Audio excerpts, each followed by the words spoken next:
Welcome back to my channel education with Malhotra ji. दोबारा से लेके आ गई हूँ अपनी न्यू एजुकेशनल वीडियो और आज की वीडियो में हम देखने जा रहे हैं इंग्लिश का chapter 2 Nelson Mandela long walk to freedom. आज हम इसकी देखेंगे एक्सप्लेनेशन और इसके कुछ वर्ड मीनिंग्स। ये है हमारे मिस्टर नेल्सन मंडेला, इन्हीं की जो ऑटोबायोग्राफी है वो ही हम आज पढ़ने जा रहे हैं। वीडियो शुरू करने से पहले इस वीडियो को लाइक कर देना, ज्यादा से ज्यादा शेयर करना अपने फ्रेंड्स के साथ और मेरे चैनल को सब्सक्राइब करना मत भूलना। मेरे चैनल का नाम है एजुकेशन विद मल्होत्रा जी। तो चलिए वीडियो को शुरू करते हैं।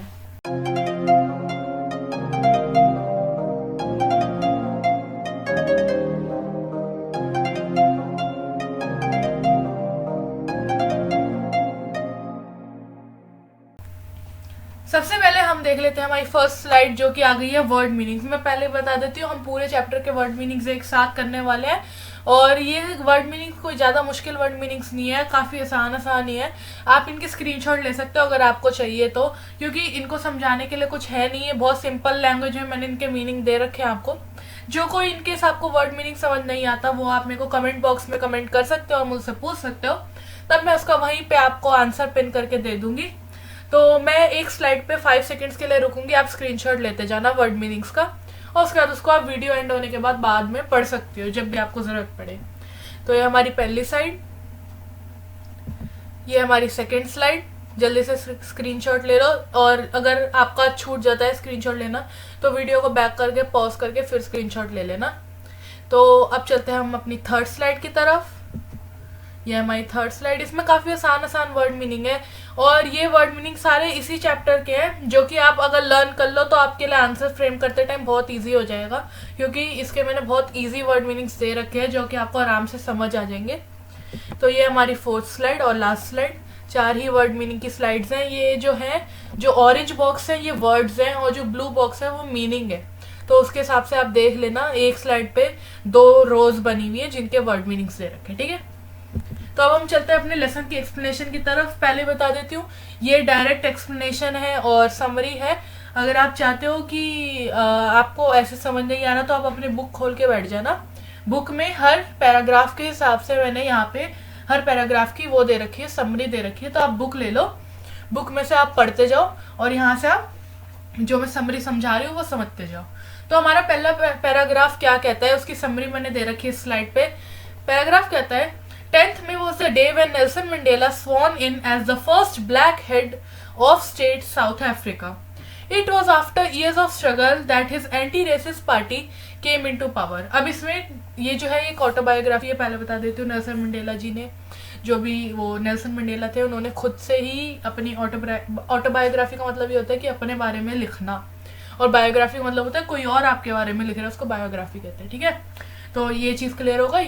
पहले तो देख लेते हैं अपार्थीड क्या है, पहले वर्ड मीनिंग पे जाते हैं और अपार्थीड देख लेते हैं। अपार्थीड मतलब रेशियल डिस्क्रिमिनेशन, यानी कि ब्लैक एंड व्हाइट पीपल की जो डिस्क्रिमिनेशन होती थी साउथ अफ्रीका में, उसको खत्म करने के लिए नेल्सन मंडेला लड़े थे अपनी फ्रीडम के लिए, क्योंकि वो ब्लैक पीपल थे और कोई जगह थी जहाँ पे उनको, उनके पेरेंट्स को, यानी कि ब्लैक माइनॉरिटी के लोगों को जाने नहीं देते थे व्हाइट माइनॉरिटी वाले लोगों की तरफ। तो इसलिए कोई चीजें थी जो उनके राइट्स नहीं मिल रखे थे उन्हें, वो अपनी राइट से फाइट करते थे नेल्सन मंडेला। और ये पूरा ही उनके स्ट्रगल के बारे में चैप्टर है, उनको क्या क्या विक्ट्री हुई, क्या क्या उन्होंने किया, क्या झेला उन्होंने, इस सब के बारे में ये चैप्टर है और काफी इंटरेस्टिंग चैप्टर है, पढ़ते जाना, बहुत मजा आएगा। तो पहली लाइन कहती है, 10th May was the day when Nelson Mandela sworn in as the first black head of state South Africa, यानी कि 10th मई के दिन जो नेल्सन मंडेला थे वो उनको सबसे पहले दर्जा मिला था first black head of state south Africa, यानी कि साउथ अफ्रीका के पहले ब्लैक हेड थे। कौन? Mister Nelson Mandela. और कब थे? 10th मई पे थे। तो 2 क्वेश्चन बन सकते हैं जो कि मैंने आपको आंसर बता दिया है। अब नेक्स्ट पॉइंट पे चलते हैं। It was after years of struggle that his anti racist party came into power. Anti racist party जो थी उनकी, वो कहा एग्जिस्टेंस में आई, मतलब पावर में आई, जो बहुत सारे साल लग गए उनको इस स्ट्रगल में। Until then the seat had always been occupied by white presidents, यानी कि इससे पहले तक क्या था कि जो व्हाइट माइनॉरिटी के लोग थे, व्हाइट प्रेसिडेंट थे, उन्होंने ही जो सीट थी उस पर कब्जा कर रखा था। तो इनके पास ना बहुत टाइम बाद आए थे ये थे। नेल्सन मंडेला बता देती हूँ कि अपार्थीड जो था उसमें 2 टाइप के लोग थे। पहले थे वाइट पीपल, दूसरे टाइप के थे ब्लैक पीपल, जैसे कि नेल्सन मंडेला, उनकी फैमिली, मतलब जो लोग काले थे उनको ब्लैक पीपल का नाम दे दिया था, जो लोग वाइट थे मतलब गोरे थे उनको वाइट पीपल का नाम दे दिया था, और इनकी राइट्स को, इनके आने जाने की जगहों को, सब कुछ को अलग कर दिया था कि ब्लैक पीपल वाले लोगों को कंसिडर किया जाता था कि वो व्हाइट पीपल वाले लोगों की जगह पर नहीं जा सकते, जहाँ पे वो आना जाना करते हैं वहां वो नहीं कर सकते, मतलब काफी कुछ ऐसे थे उनके राइट्स जो उनको नहीं मिल रखे थे, तो इसके लिए वो लड़ाई करते थे नेल्सन मंडेला। और पहले तो जब वो छोटे थे उनको पता नहीं होता था फ्रीडम क्या है, तो यह सब हम आगे पढ़ेंगे, इसको सही से आगे मैंने कर रखा है जस्टिफाई। तो देखते हैं until then the seat was always been occupied by the white president, यानी कि इससे पहले तक जो व्हाइट माइनॉरिटी के लोग थे उनके पास सीट थी। That is why the author referred to the day as bright and clear. Next point है it was a morning full of hope, यानी कि जो 10th मई की जो दिन था वो होप से भरा हुआ था, उम्मीद से भरा हुआ था। Days before this date many notable personalities started congratulating him for his victory, यानी कि इससे पहले ये जो डेट थी 10th में, इससे पहले बहुत बड़े बड़े नोटेबल पर्सनैलिटीज वाले जो लोग थे वो उनको कॉन्ग्रेचुलेशन कहने आते थे उनकी विक्ट्री के लिए। किनको? नेल्सन मंडेला को कॉन्ग्रेचुलेशन करने के लिए बहुत बड़े बड़े लोग आते थे इस डेट से पहले, यानी कि 10th में से पहले। For the first time in the countries history so many international leader came together for their inauguration ceremony, यानी कि पहली बार ऐसा इतिहास में हुआ था कि इतने सारे इंटरनेशनल लीडर्स जो थे वो इकट्ठे आए थे कहाँ पे, कि इनॉग्रेशन यानी कि जो रिबन कटिंग होता है उस सेरेमनी में बहुत टाइम बाद इतने सारे इंटरनेशनल लीडर्स आए थे। First time in the countries history, यानी कि साउथ अफ्रीका की जो कंट्री थी उसकी हिस्ट्री में ऐसा पहली बार हो रहा था, इससे पहले कभी नहीं हुआ था। नेक्स्ट पॉइंट देख लेते हैं। The ceremony took place in an open circular building made of sandstone consisting of union buildings in Pretoria city. तो इससे एक क्वेश्चन बन सकता है कि सेरेमनी कहाँ पे हुई थी और उस जगह की क्या खासियत है। तो क्वेश्चन का आंसर होगा the ceremony took place in an open circular building made of sandstone consisting of union buildings in Pretoria city, यानी कि जो बिल्डिंग थी वो सैंडस्टोन से बनी थी of union buildings in Pretoria city के अंदर।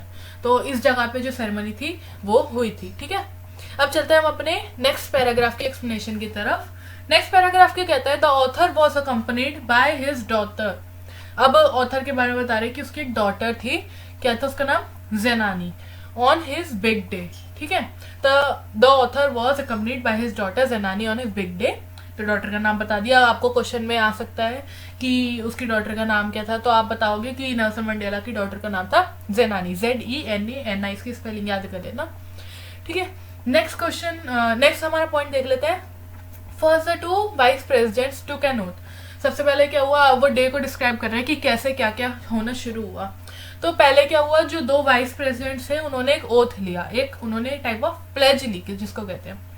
Then when his turn came he committed to respect, protect and abide by the constitution and to devote his entire self into the welfare of the country. और जब Nelson Mandela जी की जो बारी आई थी तो उन्होंने क्या कमिट किया, उन्होंने क्या ओथ ली कि मैं रिस्पेक्ट करूंगा, प्रोटेक्ट करूंगा और जो कॉन्स्टिट्यूशन था उसको अबाइड करूंगा, यानी कि फॉलो करूंगा, और अपनी पूरी की पूरी जो लाइफ है वो कंट्री के वेलफेयर यानी कि कंट्री की अच्छाई के लिए, उसकी डेवलपमेंट के लिए डिवोट कर दूंगा। तो ऐसे ही नेल्सन मंडेला जी ने ओथ ली थी, जो कि जिसपे वो खड़े भी उतरे थे, उन्होंने बहुत सारी डेवलपमेंट्स भी करी थी। अब हमारी नेक्स्ट स्लाइड में हमारा थर्ड पैराग्राफ की आ जाती है। ऐसे स्लाइड बाय स्लाइड मैंने पैराग्राफ बना रखा है। आई होप आप बुक से पढ़ रहे होगा, आपको समझ आ रहा होगा। अगर आपके अभी तक के कोई डाउट है तो आप कमेंट बॉक्स में उसको लिख सकते हो, मैं उसका आंसर आपको वहाँ पे दे दूंगी। और वीडियो को लाइक नहीं किया तो लाइक कर दे। तो चलिए चलते हैं अपने नेक्स्ट स्लाइड पे। The author also mention some part of his speech where he said that. अब यहाँ पे ऑथर कौन है, नेल्सन मंडेला, ये आपको याद रखना है, क्योंकि ऑटोबायोग्राफी मैंने बताया था, ऑटोबायोग्राफी वो होती है जो बंदा जिसके बारे में होती है वो खुद से लिखता है, उसको ऑटोबायोग्राफी कहते हैं। ठीक है, अब शुरू करते हैं। The author also mention some part of his speech where he said that everyone by his presence was giving rise to hope for a new beginning. अब उन्होंने क्या किया था, अपनी स्पीच के कुछ पार्ट्स को भी यहाँ पे डिस्क्राइब करा है चैप्टर में। आप अगर पैराग्राफ पढ़ रहे होगे तो वहां पे ऐसा सब लिखा होगा।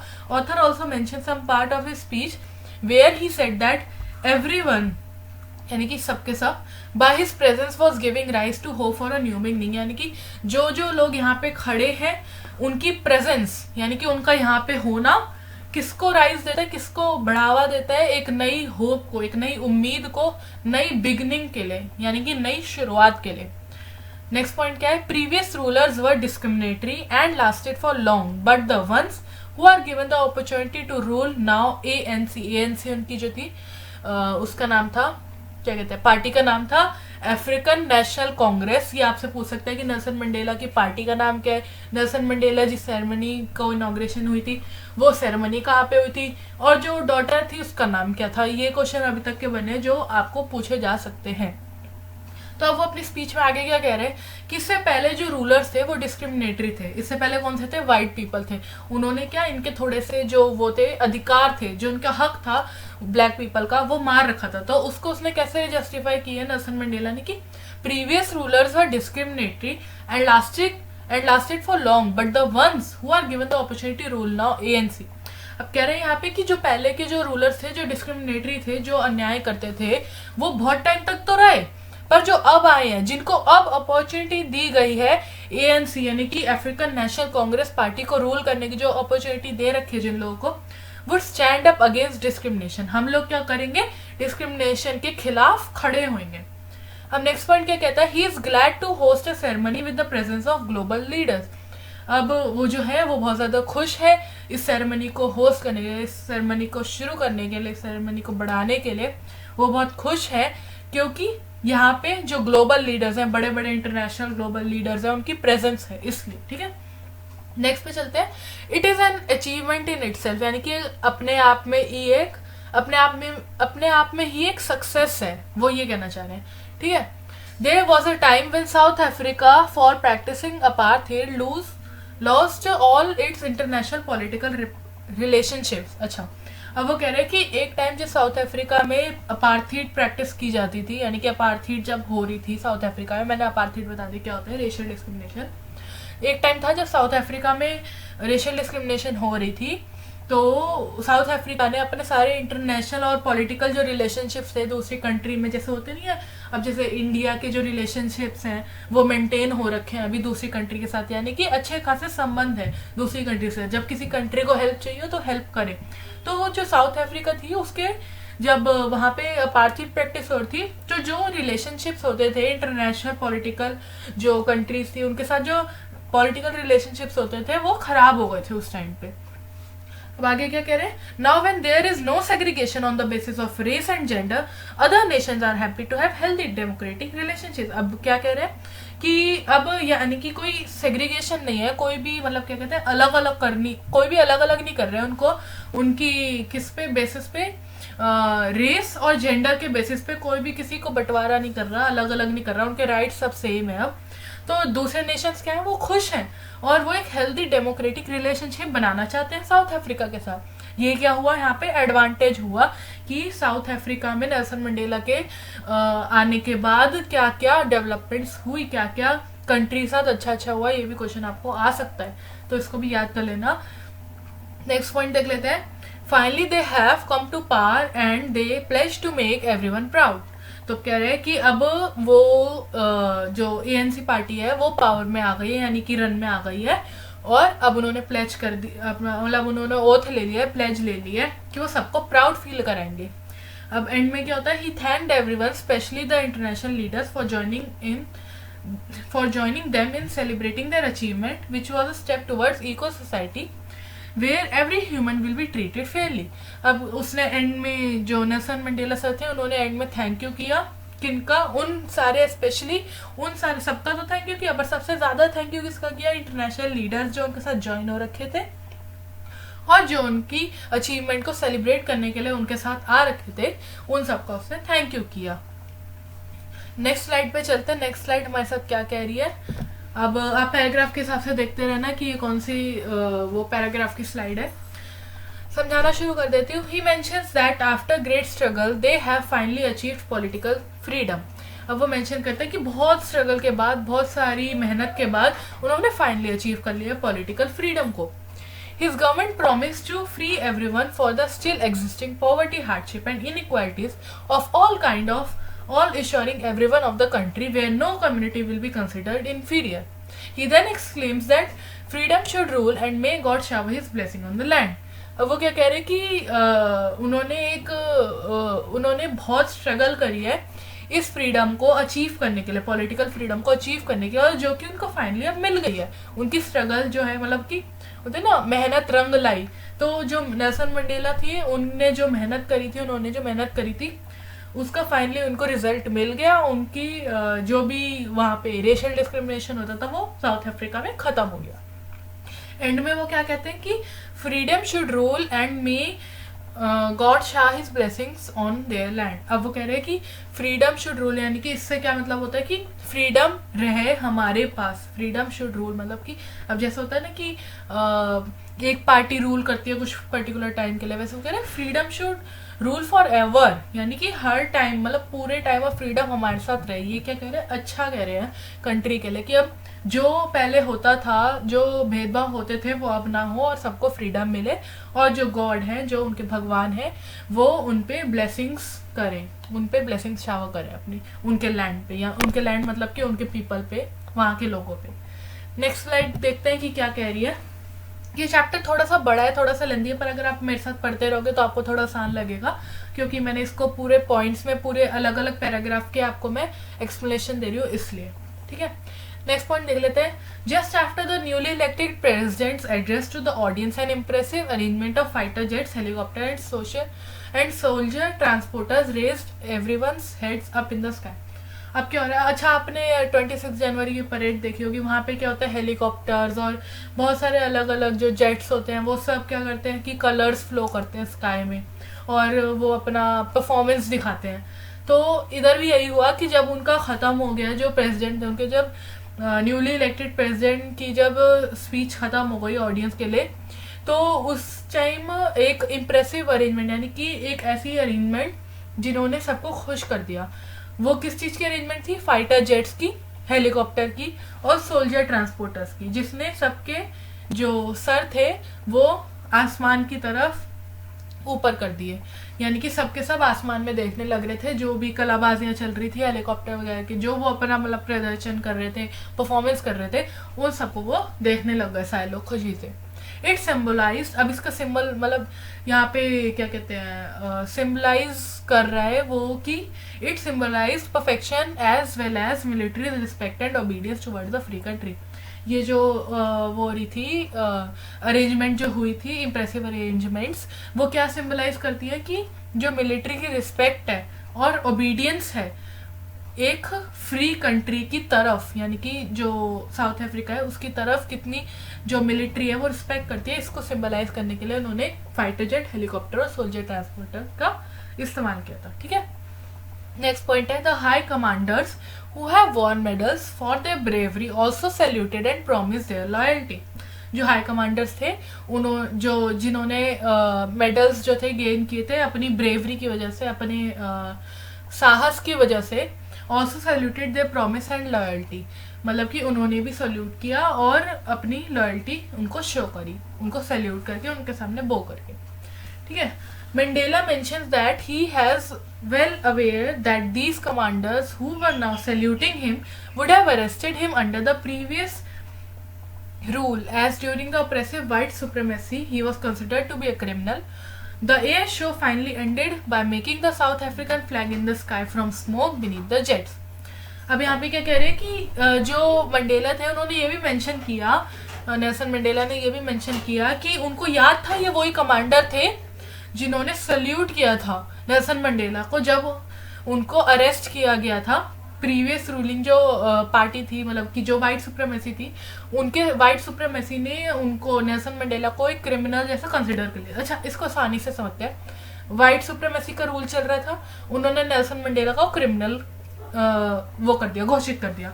अब जो कमांडर्स थे जो कि अब नेल्सन मंडेला को सल्यूट करें, उन्हीं कमांडर्स ने नेल्सन मंडेला को उस टाइम अरेस्ट किया था क्योंकि उन्होंने वाइट सुप्रीमेसी के हिसाब से कोई रूल तोड़ा था, इसलिए उनको अरेस्ट किया गया था। और अब उनको ये याद आ रहा है कि ये वही कमांडर है जिसने मेरे को उस टाइम अरेस्ट किया था और अब ये मेरे को सैल्यूट करे, तो उनके लिए एक प्राउड मूवमेंट था। और the air show had finally ended by making the south African flag in the sky from smoke beneath the jets. अब एयर शो जो था वो सब खत्म हो गया था और साउथ अफ्रीकन का फ्लैग उन्होंने बना दिया था एयर शो ने। वो एयर शो में स्काई ने जैसे होता नहीं है 26 जनवरी के टाइम पे जब जो जेट्स होते हैं वो कुछ स्मोक छोड़ रहे होते हैं ऑरेंज वाइट ग्रीन कलर का, तो उससे वो इंडियन फ्लैग बनाते हैं। वैसे साउथ अफ्रीकन का फ्लैग बना था वो एयर शो से, और जो शो था वो खत्म हो गया था। ठीक है, तो अब चलते हैं अपने नेक्स्ट पैराग्राफ की एक्सप्लेनेशन की तरफ। The author remembers the day as the playing of two national anthems of the country, one of the whites and the other of the blacks. On that day, no one knew that the wordings of the anthem of the black, but Mandela was confident that everyone would soon learn this anthem that they once hated. अब इसमें क्या हो रहा है कि वो बता रहे हैं कि एक टाइम होता था जबकि दो नेशनल एंथम्स बजा करते थे जो हमारी कंट्री थी, मतलब जो साउथ अफ्रीकन कंट्री थी उसके टाइम पे, वाइट माइनॉरिटी के टाइम पे दो नेशनल एंथम बजा करते थे। और जैसे हमारी इंडिया है उसमें तो एक ही नेशनल एंथम है ना, जन गण मन वाला। तो जो साउथ अफ्रीका थी उसके लिए दो नेशनल एंथम होते थे। पहला होता था जो वाइट पीपल गाते थे, मतलब कि नेशनल एंथम के साथ, मतलब नेशनल एंथम को भी नहीं छोड़ा था, मतलब डिस्क्रिमिनेशन पूरी तरह से होती थी कि वाइट वाले वाइट वाला नेशनल एंथम गाएंगे और जो ब्लैक पीपल है वो ब्लैक नेशनल एंथम, ब्लैक जो नेशनल एंथम बना है वो गाएंगे। तो उस टाइम पे on that day no one knew the wordings of the anthem of black, but Mandela was confident that everyone would soon learn this anthem that they once hated. जो white people थे वो अपने आप को बहुत ज्यादा समझदार और बहुत ज्यादा अपने आप को क्या कहते हैं, वो बहुत ज्यादा हाई लेवल का माना करते थे। तो वो क्या करते थे, जो ब्लैक पीपल का नेशनल एंथम था उसको उस टाइम पे हेट करते थे। पर जो वो थे नेल्सन मंडेला, अब क्योंकि वो प्रेसिडेंट बन गए थे, मतलब वो इलेक्ट हो गए थे अपनी कंट्री के लिए, तो वो इतने कॉन्फिडेंट थे कि अभी तो किसी को नहीं पता होंगे ब्लैक नेशनल एंथम के वर्डिंग्स, पर जल्दी ही वो लोग जो हैं वो वर्डिंग्स को याद कर पाएंगे जो कि वो एक टाइम पे हेट करते थे। तो ये कहता है ये पैराग्राफ। और नेक्स्ट पैराग्राफ पे चलते हैं। On the day of the inaugural ceremony, the author was remembering the days of past when his whole system of apartheid emerged. अब कह रहे कि जो इनॉग्रल सेरेमनी का दिन था, the author was remembering the days of the past, यानी कि जो नेल्सन मंडेला थे वो पुराने दिनों को याद कर रहे थे। When this whole system of apartheid, यानी कि ये जो पूरा सिस्टम था अपार्थाइड का जब होता था वो तब के दिनों को याद करने लग गए थे। It resulted in inequality and inferior treatment of dark skin people. अब जो याद कर रहे थे वो उसका रिजल्ट क्या आया कि इनइक्वालिटी होती थी उस टाइम पे। उनको ये सब याद आ रहा था कि कितनी इनइक्वालिटी होती थी, कितना मतलब कि भेदभाव होता था, कितना गलत ट्रीटमेंट होता था डार्क स्किन पीपल के साथ, यानी कि जो काले लोग थे उनके साथ। They were deprived of their basic fundamental rights, यानी कि उनके पास उनके बेसिक फंडामेंटल राइट्स भी नहीं थे, अधिकार नहीं थे। As a result, one of the most brutal and inhumane society was born. This began even before he was born. अब वो कह रहे कि इसका रिजल्ट क्या था कि सबसे वर्ल्ड की सबसे ब्रूटल और इनह्यूमेन सोसाइटी ने जन्म लिया था, यानी कि सबसे बेकार सबसे गंदी जो सोसाइटी थी उसने जन्म लिया था। क्या कि अलग अलग उनको सेग्रीगेट करना, ये इसके बारे में बात हो रही है। This began even before he was born, यानी कि नेल्सन मंडेला के जन्म से पहले से चल रहा था ये ब्लैक व्हाइट वाला सेग्रीगेशन। नेल्सन मंडेला तो बहुत बाद में उनका जन्म हुआ है, तो उनसे जन्म से पहले यानी कि उनके मदर फादर ग्रैंडफादर उनके ग्रैंडफादर उनके टाइम से चल रहा था ये सब। This system created an atmosphere of extreme cruelty and injustice for a particular part of community, यानी कि जो सिस्टम था, ये जो एटमोस्फेयर था वो एक्सट्रीम क्रुएल्टी, यानी कि बहुत ज़्यादा गुस्से वाले लोग, बहुत ज़्यादा इनडिस्क्रिमिनेशन करने वाले लोग, इनजस्टिस करने वाले लोगों को उस कम्युनिटी में लाया गया था। Now when he is in 8th decade as a man, he along with his countless others have changed his entire system that treats humans irrespective of the color, caste, gender और age. अब कह रहे क्योंकि अब 8th decade के as a man, यानी कि as a well educated हो ना हो उससे कुछ नहीं, कि बहुत एक अच्छे सोच वाले इंसान बनने के बाद 8 डिकेड में क्या हुआ कि वो जो उनके साथ जो उनके लोग थे, एंटायर सिस्टम जो था वो चेंज हो गया था। ह्यूमन को उनके कलर कास्ट, यानी कि इंसान को उनके कलर कास्ट जेंडर या एज के हिसाब से डिस्क्रिमिनेट नहीं किया जाता, सबके लिए सब कुछ इक्वल था, सब लोग खुश थे, ऐसा उनके आने पे हो गया था। अब चलते हैं नेक्स्ट पैराग्राफ की तरफ। This equal and free country was a result of sacrifices of countless other men and women who fought all their lives for this day. The author wishes if he could thank them all, but unfortunately they didn't live to see the result of their courage. अब क्या कह रहे हैं, this equal and free country was a result of sacrifice and countless of other men and women. अभी कह रहे हैं कि ये जो इक्वल और फ्री कंट्री है ये कैसे आई है, बहुत सारे सेक्रीफाइसेस ऑफ मेन और वुमेन, यानी कि आदमी और औरतों के बहुत सारे सेक्रीफाइसेस से, बहुत सारी मेहनत से ही उनकी मतलब ये जो है अब उनको ये लाइफ मिली है. अब नेक्स्ट पॉइंट क्या है, the author wishes if he could thank them all but unfortunately they didn't live to see the result of the courage. मतलब कि वो लोग, यानी कि जो जैसे अब हमारे फ्रीडम फाइटर्स हैं, जो महात्मा गांधी, रानी लक्ष्मीबाई, भगत सिंह, ये सब जो हैं, इन्होंने हमारी फ्रीडम के लिए कितना वो किया, प्रयास किया, कितना उन्होंने वो सब किया. तो उन्होंने क्या किया, उन्होंने मेहनत करी और उसके बाद क्योंकि वो मर गए या पता नहीं कहाँ कहाँ चले गए तो वो हमें फ्री नहीं देख पाए. तो यही कह रहे हैं कि अब हम उनको थैंक कैसे करते हैं, बस मन में थैंक करते हैं, थैंक यू उन फ्रीडम फाइटर्स का, थैंक यू जिनकी वजह से हम आज अपने घर में बिना किसी के प्रेशर के बैठे हैं. तो जो ऑथर है यानी कि जो नेल्सन मंडेला है वो भी उन लोगों को थैंक यू कहना चाहता है जो कि अब अपना जो मेहनत है उसका वो रिजल्ट नहीं देख पाए. उनकी करेज को थैंक यू करना चाहता है, उन लोगों को थैंक यू करना चाहता है जो अपनी जान दे दी, जिन्होंने इन सब फ्रीडम के लिए. Nelson Mandela gathered his courage and power from all this people and thus wishes to make them proud. तो अब चलते हैं हम अपने नेक्स्ट पैराग्राफ की तरफ. इसमें यही बता रखा था कि जो नेल्सन मंडेला थे उनकी कंट्री के लिए बहुत सारे सैक्रिफाइसेस हुए. उन्होंने सब जो लोग जो फ्रीडम फाइटर्स थे उनको थैंक यू करने का उन्होंने सोचा, पर वो नहीं कर पाए क्योंकि अब वो जिंदा नहीं थे. यही सब बताया हुआ है इस पैराग्राफ में. अब चलते हैं नेक्स्ट पैराग्राफ की तरफ. The oppression policy scared many people and it will take a long time for them to move on. अब एकदम से तो जो नेल्सन मंडेला है वो अब एकदम से इलेक्ट हुए हैं, तो ये जो ऑपरेशन पॉलिसी जो वाइट पीपल के चल रही थी बहुत पहले से, इसको थोड़ा सा टाइम लगेगा. जो ब्लैक पीपल है और जो वाइट पीपल है उनको मूव ऑन करने के लिए थोड़ा सा टाइम लगेगा. The author mentions that this hard time had it's negative impacts but it also exposed a lot of strong and courageous man who stood up and raised their voice. तो जो Nelson Mandela है वो यहाँ पे ये mention करते हैं कि जो हार्ड टाइम था हम सबके लिए, इतना मुश्किल वक्त था, वो उसके बहुत सारे नेगेटिव इम्पैक्ट्स भी हैं, यानी कि बहुत सारा उनके गलत प्रभाव भी है कि लोग डिप्रेशन में चले जाते हैं, लोग दुखी होते हैं, अभी भी डरते हैं कि ऐसा ऐसा हुआ तो हमें कोई पुलिस तो नहीं पकड़ के ले जाएगी. तो इस सब के लिए मूव ऑन करने के लिए बहुत टाइम लगता. और वो उन but it also expose a lot of strong and courageous man who stood up and raised their voice. यानी कि ये उन लोगों का बलिदान की वजह से ही हुआ है, उन करेजियस मैन की वजह से हुआ है जो खड़े हुए और उन्होंने अपनी आवाज उठाई. Thus it required that level of unjust treatment to produce such great heroes. South Africa, he says, is rich in minerals and gems, but its greatest strength lies in its people.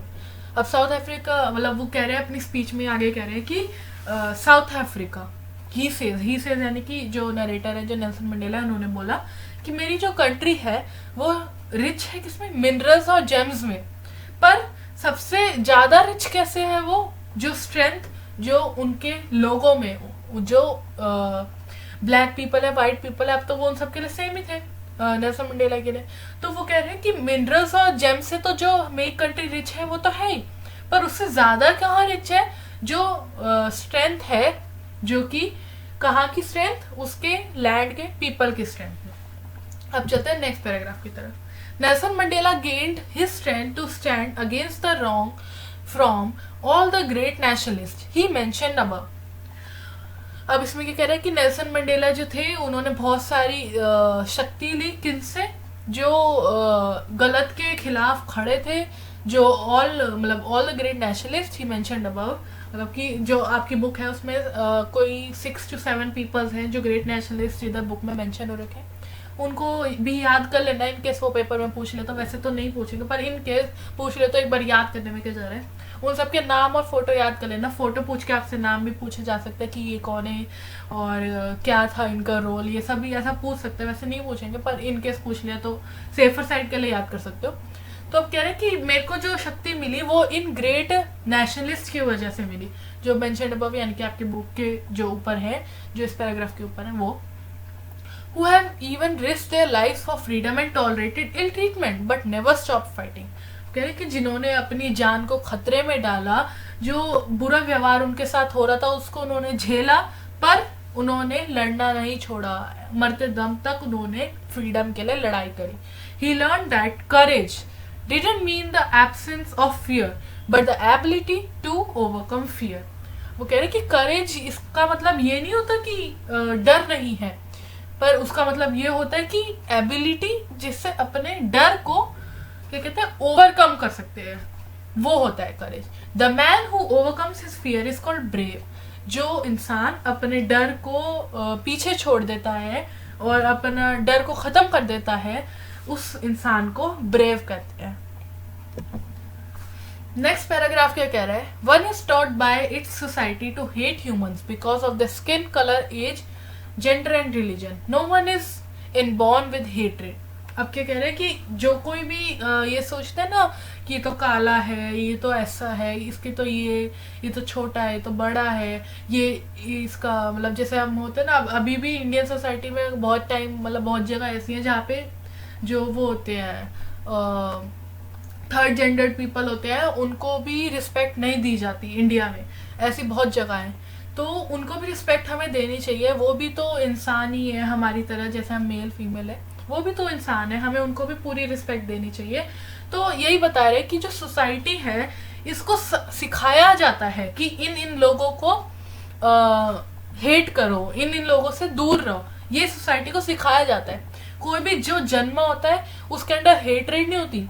हम कहते हैं ना कि जो newborn baby है वो pure soul है। Pure soul का मतलब यही होता है कि ना तो वो बहुत गंदा है और उसमें मतलब कि ब्लैंक पेपर है, वो जो उसमें आप लिखोगे ना वो उसके दिमाग में आ जाएगा और वो उसको फॉलो करेगा।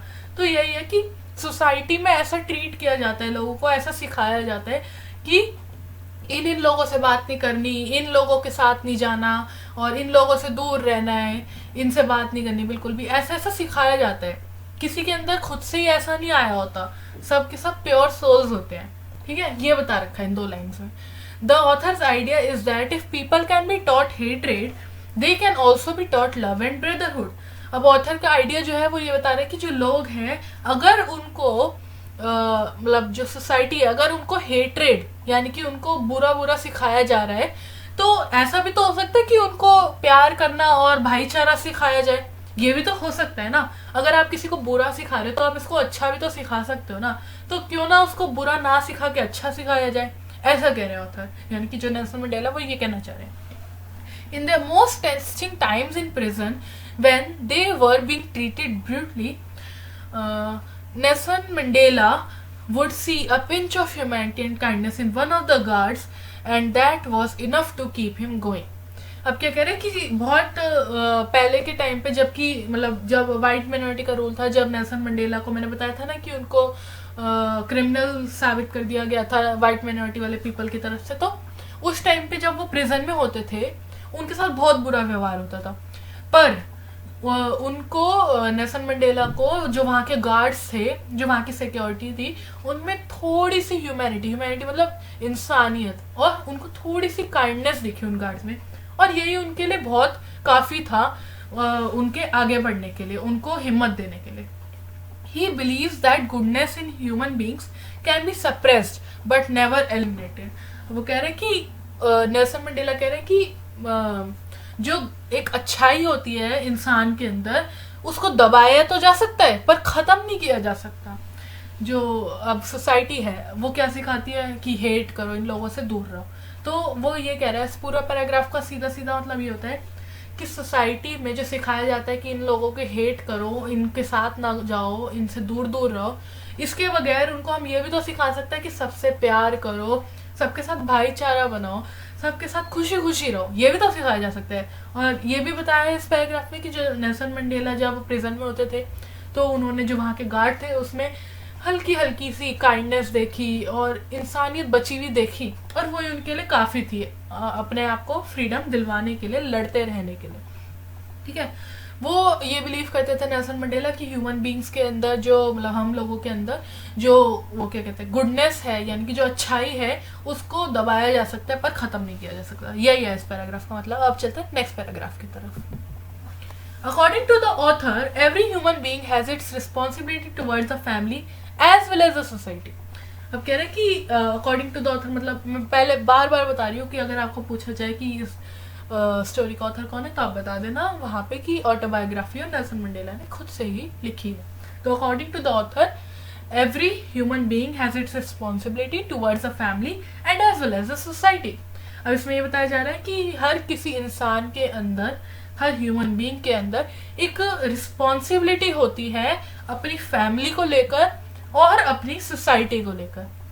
और अगले पॉइंट में बता रखा है generally under normal circumstances a person can maintain a balance between the two but in countries like south Africa it was never so easy. अभी बता रहे कि नॉर्मल जो टाइम था मतलब जो क्या कहते हैं नॉर्मल जो फेज था उसमें जो इंसान होता है वो बैलेंस बना सकता है, पर कंट्रीज लाइक साउथ अफ्रीका यानी कि साउथ अफ्रीका जैसी कंट्रीज जहाँ पे रेशियल डिस्क्रिमिनेशन होती थी वहाँ पे ये बैलेंस बनाना थोड़ा मुश्किल था। It was never so easy यानी कि मुश्किल था। ठीक है। When a person of colour would come up for his society he would be arrested and taken away from his family. अब when a person of colour would come up for his society, अब यहाँ पे कह रहे हैं कि जो black people थे अगर वो वाइट पीपल वाले लोगों की जगह पर चले जाते थे, उनकी सोसाइटी में चले जाते थे तो उनको अरेस्ट कर लिया जाता था और उनके परिवार से उनको दूर कर लिया जाता था, दस keeping them from fulfilling both responsibilities. यानी कि उनका अपने परिवार को लेके जो जिम्मेदारी है और जो सोसाइटी को लेके जिम्मेदारी है उन सबसे उनको अरेस्ट करके दूर किया जाता था। क्यों? बस रेशियल डिस्क्रिमिनेशन की वजह से कि वो वाइट पीपल की जगह पे चले गए, उनके साथ बात करने की कोशिश करी, इसलिए उनको अरेस्ट कर लिया जाता था। मतलब कि उस टाइम पे इतनी डिस्क्रिमिनेशन होती थी। In the beginning, Mandela did not put his people over his family, but it was only later when he realized that in order to be there for his people, he was compromising his duties towards his own family. अभी बता रहे कि शुरू में क्या था कि Mandela जो थे जो वो थे Nelson Mandela did not put his people over his family, but it was only later when he realized in order that the people he was comprising his duties towards his own family. और इसमें ये बता रहा है, अब मैं इसकी थोड़ी सी क्या कहते हैं हिस्ट्री बता दें, मतलब थोड़ा सा इनका पहले का बता देती हूँ। बात होती है नेल्सन मंडेला के बचपन से। जब नेल्सन मंडेला छोटे होते थे उनको फ्रीडम का मतलब नहीं पता होता था। उनको लगता था उनको बहुत फ्रीडम मिल रखी है, पूरी फ्रीडम उनके पास है, उनको ऐसा लगता था बचपन में। उनको क्या उनकी फ्रीडम क्या थी ये भी क्वेश्चन आ सकते हैं कि what freedom Nelson Mandela thought that he has in his childhood. उनकी फ्रीडम क्या थी उनके हिसाब से बचपन में कि मेरे को यहाँ जाना दे रहा है, मतलब मेरे को यहाँ पे जाने दे रहे हैं, मेरे को ये खाने को मिल रहा है, मुझे यहाँ खेलने को मिल रहा है, मुझे घर से बाहर जाने को मिल रहा है। उनके लिए ये सब फ्रीडम था। बचपन में क्या होता है किसी को टॉफी मिल जाए, किसी को बाहर घुमाने ले जाए, वो बहुत खुश हो जाता है, उनको लगता है कि यही जिंदगी है। तो नेल्सन मंडेला को भी यही लगता था। पर जैसे जैसे वो बड़े हुए उन्होंने जो वो थे अत्याचार होते हुए देखे कि लोगों को मारा जा रहा है, ये सब होते हुए देखा, तब उनको धीरे धीरे समझ आया कि असली फ्रीडम तो मेरे से बहुत पहले ही ले ली थी, मेरे से मेरी फैमिली से असली फ्रीडम बहुत पहले ही ले ली थी। मुझे तो सही से फ्रीडम का मतलब भी नहीं पता था और मैं कहता था कि मेरे पास फ्रीडम है। तो अब इसमें यही बताया जा रहा है कि उन्होंने कभी भी अपनी ड्यूटीज़ को कॉम्प्रोमाइज़ नहीं किया और किसी और लोगों पे थोपा नहीं कि मेरी फैमिली को संभालो, ये करो वो। उन्होंने अपने पैरों पे खड़े होकर सब कुछ संभाला और सबको सब कुछ देने की कोशिश करी। इस पैराग्राफ में ये बता रखा है। अब चलते हैं नेक्स्ट पैराग्राफ की तरफ। The author did not have the plan to stand against the apartheid system early in his life. The author did not have the plan to stand against the apartheid system early in his life. अब मैंने ये आपको बता दिया कि बचपन में उनके पास ये प्लान नहीं था कि वो अपार्थाइड सिस्टम के खिलाफ खड़े हुए, क्योंकि उनको पता ही नहीं था। He lives his childhood like any normal child in South Africa. मैंने आपको बता दिया कि वो अपना बचपन बहुत आराम से जीते थे, जैसे कि हर कोई जीता है वैसे।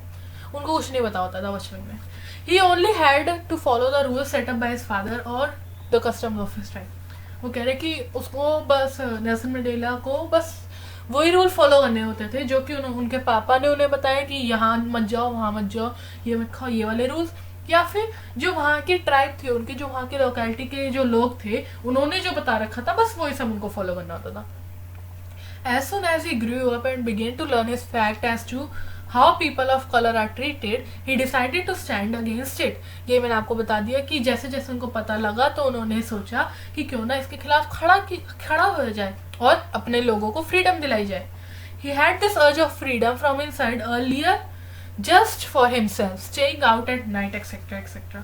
ये सब मैंने आपको बता दिया कि पहले जो फ्रीडम थी वो सिर्फ वो अपने खुद के लिए, अपनी फ्रीडम के लिए ही करते थे, प्रयास करते थे. पर later for having a basic life not just for himself but for everyone.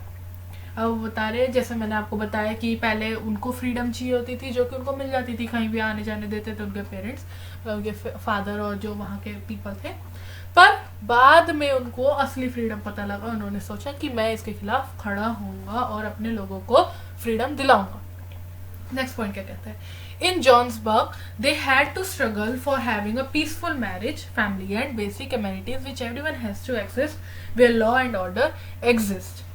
अब कह रहे कि अब ये भी क्वेश्चन बन सकता है कि कहाँ पे उन्होंने ये सब स्ट्रगल करी थी अपनी पीसफुल मैरिज के लिए, फैमिली के लिए और बेसिक चीज़ों के लिए. तो आपको उसका आंसर लिखना है जॉन्सबर्ग में. ठीक है, तो अब चलते हैं नेक्स्ट अपना स्लाइड की तरफ.